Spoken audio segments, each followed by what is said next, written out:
In this video, we'll talk about reflectivity and demonstrate how different materials reflect light.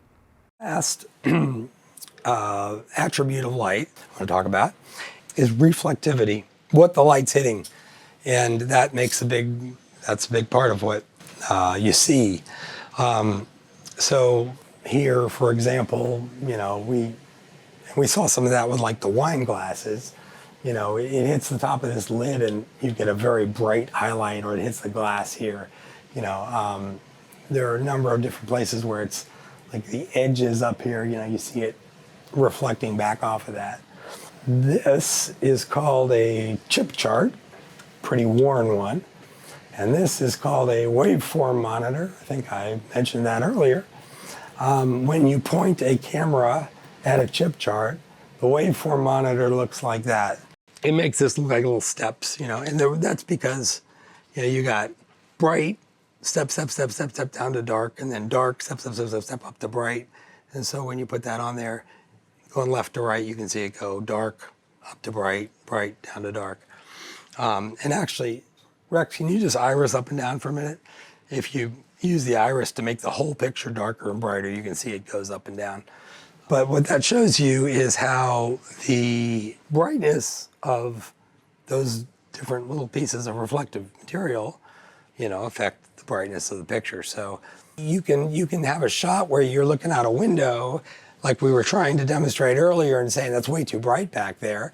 And this happened to me a few weeks ago. You know, we had a shot with somebody standing in front of a window at a hospital, and you just move the camera 10 feet over and angle it, and now you're looking into a bank of trees. Well, the trees are much darker than whatever the building that was in the other part, so they don't reflect so much.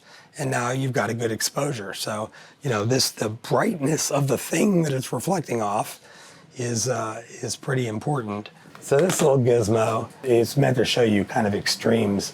So what you've got is something that's very white, something that's black, something that's middle gray, but then you've got something that's a hole. No light's getting up in there. So it's as black can get. And then you've got something that's like a mirror, and that's reflecting the light right from the light source. So that's as bright can get. And so it just shows you when you put the waveform on that, you know, that little bar at the bottom is the hole.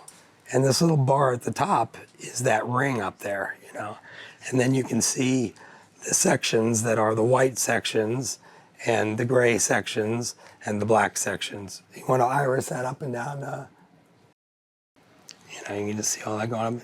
And that top reflective part just stays, you got to go way down before it comes down, you know. You can still see it up there, even when everything else is pretty much black. So, you know, that's something just that you got to be aware of. And when you're lighting things that are reflective, that's a big factor. There's another thing with a lot of reflective materials.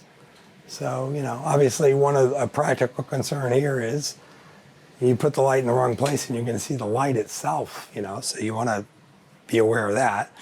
But this is a reflective object, and so similar to the little ball on top of that cube, you can position a light so that it hits the shiny parts, and that looks good, you know, it pops out and it's a nice look.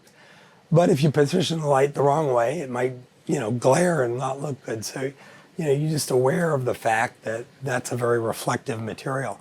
And one thing, if you're lighting something, and we're going to actually do this in a later class, but if you're lighting something that's highly reflective and particularly dark, like the typical thing is like a black car.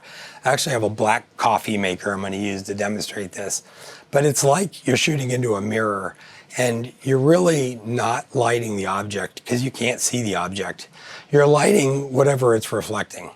So what you do is you put up giant, usually white, solid things, and you light them. And you put them in such a place that you see them in the reflection of the object. And that's happening here to a limited extent. What you see here is something back here reflecting. And it's not a hard light because you'd see a harsh reflection. It's a soft light. But it's less evident in this type of an object because it's kind of a brushed steel. But if you had a really, really reflective object, you'd see that a lot.